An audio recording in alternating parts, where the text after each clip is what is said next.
Slenderman, a popular internet legend created in June 2009, was born out of a Photoshop contest on an internet forum. Eric Knudsen, known as Victor Surge, created the character after seeing photos of children playing and inserted a ghostly figure with a featureless face into them. Inspired by the surreal imaginings of H.P. Lovecraft, Stephen King, William S. Burroughs, and a host of folklore creatures, Knudsen took old black-and-white pictures of children playing and inserted a tall, thin, grainy figure in the background. The Slenderman legend was the communal homegrown creation of a slew of internet users. The YouTube channel Marble Hornets premiered on June 20th, 2009, just 10 days after Knudsen's posts. The channel featured a Blair Witch Project-style found footage series about a film student being stalked by a figure known as the Operator, which appeared to be inspired by Slenderman. Produced by 3 film students from Alabama, Marble Hornets quickly gained fans on YouTube and boasts more than 500,000 subscribers.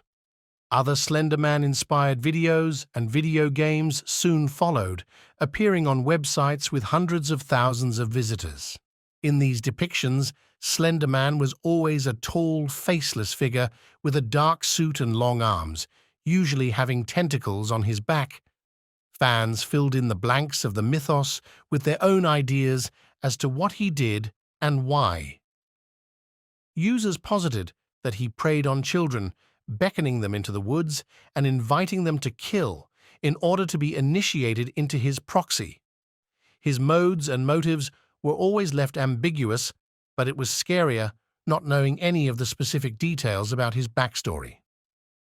Slenderman was a classic example of a creepypasta, a modern horror legend that makes the rounds on the internet after several people copy and paste it around the web. Many believe that this creepypasta reached its peak popularity in 2012, after which it began to peter off. In 2013, the first-person horror video game, Slender: The Arrival, premiered as the commercial successor to the free-to-play indie game, Slender: The 8 Pages. The story of Slenderman was now for sale, tarnishing its homegrown appeal and disappointing many of its early fans. In 2014, a real-life panic ensued after a stabbing inspired by Slenderman. On May 30th, 2014, 3 12-year-old girls had a slumber party in Waukesha, Wisconsin, and one of the girls nearly bled to death after she was stabbed 19 times with a kitchen knife in the middle of the woods. Her 2 friends were responsible for the brutal crime. The Waukesha stabbing of Peyton Leutner in 2014 was a tragic event that sparked widespread fear among parents and fans of the Slenderman legend. Morgan Geyser and Anissa Weier, 2 teenagers who had been planning the attack, were arrested after police found Leutner bleeding on the side of the road. Geyser and Weier admitted to planning the attack for months and revealed their motive: to please the Slender Man. They had just gone roller skating the night before for Geyser's birthday. In December 2013, Geyser began plotting to become Slenderman's proxies and join him in his mansion in the woods. They saw Leutner as their ticket, and Geyser told her about her plan to stab him.